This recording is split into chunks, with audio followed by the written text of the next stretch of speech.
नमस्कार, आप सभी का स्वागत है। दोस्तों, अवध नगरी अयोध्या मूल रूप से मंदिरों का शहर है। कहा जाता है कि अयोध्या नगरी को भगवान श्री राम के पूर्वज विवस्वान पुत्र वैवस्वत मनु द्वारा बसाया गया था। इसलिए अयोध्या नगरी में सूर्यवंशी राजाओं का राज महाभारत काल तक रहा। अयोध्या नगरी के दशरथ महल में ही प्रभु श्री राम जी का जन्म हुआ। धन्य धान्य और रत्नाभूषणों से भरी इस नगरी की अतुलनीय छटा और खूबसूरत इमारतों का वर्णन वाल्मीकि रामायण में भी मिलता है। इसलिए तो महर्षि वाल्मीकि ने रामायण में अयोध्या नगरी की शोभा की तुलना करते हुए इसे दूसरा इंद्रलोक कहा है। लेकिन भगवान श्री राम के जल समाधि लेने के बाद अयोध्या कुछ समय के बाद उजाड़ हो गई। कहा जाता है कि राम जी के पुत्र कुश ने फिर से अयोध्या का पुनर्निर्माण कराया और इसके बाद सूर्यवंश की अगली 44 पीढ़ियों तक इसका अस्तित्व चरम पर रहा। इसके बाद महाभारत काल में हुए युद्ध के बाद भी अयोध्या फिर से उजाड़ हो गई।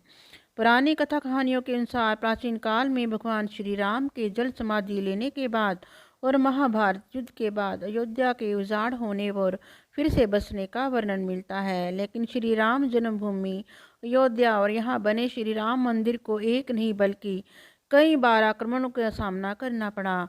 अयोध्या को नष्ट करने के लिए मुगलों द्वारा कई अभियान चलाए गए। मंदिर में बाबरी ढांचा खड़ा किया, भव्य मंदिर तोड़ मस्जिद बनवाए गए, लेकिन प्रभु श्री राम की जन्मभूमि कभी नष्ट न हो सकी। वैसे तो अयोध्या नगरी का इतिहास त्रेता युग से भी पुराना है, लेकिन आपको बताएं, अयोध्या नगरी में विवाह से लेकर विध्वंस, निर्माण, उद्घाटन तक श्री राम जन्मभूमि अयोध्या के करीब 500 सालों के बारे में। अयोध्या राम जन्मभूमि देश के सबसे लंबे चलने वाले किस्सों में से एक है। राम जन्मभूमि का इतिहास बहुत पुराना है। 1528 से लेकर 2023 तक श्री राम जन्मभूमि के पूरे 495 वर्ष के इतिहास में कई मोड़ आए। इसमें से 9 नवंबर 2019 का दिन बेहद खास रहा, जब 5 जजों के संवैधानिक बेंच ने ऐतिहासिक फैसला सुनाया। 1528 को मुगल बादशाह बाबर के सिपहलस्कार मीर बाकी ने विवादित जगह पर मस्जिद का निर्माण कराया। इस स्थान को लेकर हिंदू समुदाय के लोगों द्वारा ये दावा किया गया कि भगवान राम की जन्मभूमि है और इस स्थान पर एक प्राचीन मंदिर भी था।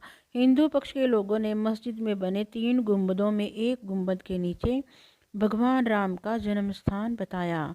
1853 से लेकर 1949 के बीच श्री राम जन्मभूमि पर जहां मस्जिद का निर्माण किया गया, वहां के आसपास के कई स्थानों पर पहली बार 1853 में दंगे हुए। इसके बाद 1859 में अंग्रेजी प्रशासन ने विवादित स्थान के पास बाड़ लगा दी और मुसलमानों को ढांचे के अंदर, वहीं हिंदुओं को बाहर चबूतरे के पास पूजा करने की इजाज़त दे दी। 1949 अयोध्या श्री राम जन्मभूमि का असली विवाद 23 सितंबर 1949 को तब हुआ जब मस्जिद में भगवान राम की मूर्तियां मिली। इसे लेकर हिंदू समुदाय के लोग कहने लगे कि यहाँ साक्षात भगवान राम प्रकट हुए हैं। वहीं मुस्लिम समुदाय के लोगों ने आरोप लगाया कि किसी ने चुपके से यहाँ मूर्तियां रखी हैं।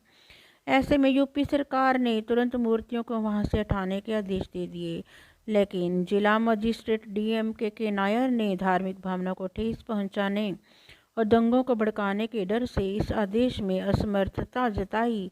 इस तरह से सरकार द्वारा इसे विवादित ढांचा मानकर ताला लगा दिया गया। 1950 में फैज़ाबाद के सिविल कोर्ट में 2 अर्जी दाखिल हुई। इसमें एक तो विवादित भूमि पर रामलला की पूजा की इजाज़त और दूसरी मूर्ति रखे जाने की इजाज़त पर थी। 1961 में यूपी सुन्नी वक्फ बोर्ड ने एक अर्जी दाखिल की और विवादित भूमि पर पंजेशन और मूर्तियों को हटाने की मांग की। 1984 1 फरवरी 1986 में यूसी पांडे की याचिका पर फैज़ाबाद के ज़िला जज KM पांडे ने हिंदुओं को पूजा करने की इजाज़त दे दी और ढांचे पर लगे ताले को हटाने का आदेश दिया। 1992 ये दंगा ऐतिहासिक रहा। 6 दिसंबर 1992 को BHP और शिवसेना समेत कई हिंदू संगठन के लाखों कार्यकर्ताओं ने विवादित ढांचे को गिरा दिया। इससे देश भर में सांप्रदायिक दंगे हुए और हजारों की तादाद में लोग मारे गए। 2002 गोधरा ट्रेन जो कि हिंदू कार्यकर्ताओं को लेकर जा रही थी, उसमें आग लगा दी गई और करीब 58 लोग मारे गए। इसे लेकर गुजरात में भी दंगे की आग भड़क गई और 2000 से अधिक लोग इस दंगे में मारे गए। 2010 इलाहाबाद हाई कोर्ट ने फैसले पर विवादित भूमि को सुन्नी वक्फ बोर्ड, रामलला विराजमान और निमोही अखाड़ा के बीच 3 बराबर हिस्सों में बांटने का आदेश दिया। 2011 में अयोध्या विवाद पर इलाहाबाद हाई कोर्ट के फैसले पर सुप्रीम कोर्ट ने रोक लगा दी। 2017 में सुप्रीम कोर्ट ने आउट ऑफ कोर्ट सेटलमेंट का आह्वान किया और भाजपा के कई नेताओं पर आपराधिक साजिश आरोप बहाल किए गए। 8 मार्च 2019 को सुप्रीम कोर्ट ने मामले को मध्यस्थता के लिए भेजा और 8 सप्ताह के भीतर कार्यवाही की खत्म करने के आदेश दिए। इसके बाद 1 अगस्त को मध्यस्थता पैनल ने रिपोर्ट पेश की और 2 अगस्त को सुप्रीम कोर्ट मध्यस्थता पैनल मामले में समाधान निकालने कामयाब नहीं रहे।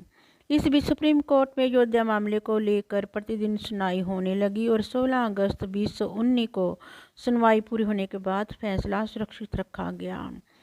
2019 9 नवंबर सुप्रीम कोर्ट के 5 जजों की बेंच ने श्री राम जन्मभूमि के पक्ष में फैसला सुनाया। वहीं 2.77 एकड़ विवादित भूमि हिंदू पक्ष को मिली और मस्जिद के लिए अलग से 5 एकड़ जमीन मुस्लिम पक्ष को मुहैया कराने का आदेश दिया गया। 25 मार्च 2020 को पूरे 28 साल बाद रामलला टेंट से निकाल कर फाइबर मंदिर में शिफ्ट हुए और इसके बाद 5 अगस्त को भूमि पूजन किया गया। 2023 में अब एक बार फिर से श्री राम की जन्मभूमि अयोध्या में रामलला का भव्य मंदिर बनकर तैयार हो चुका है। 20 जनवरी 2024 को रामलला के भव्य मंदिर का अभिषेक होगा। इस तरह से सालों साल चले इस विवाद का अंत होगा और रामलला की पूजा आराधना की जाएगी।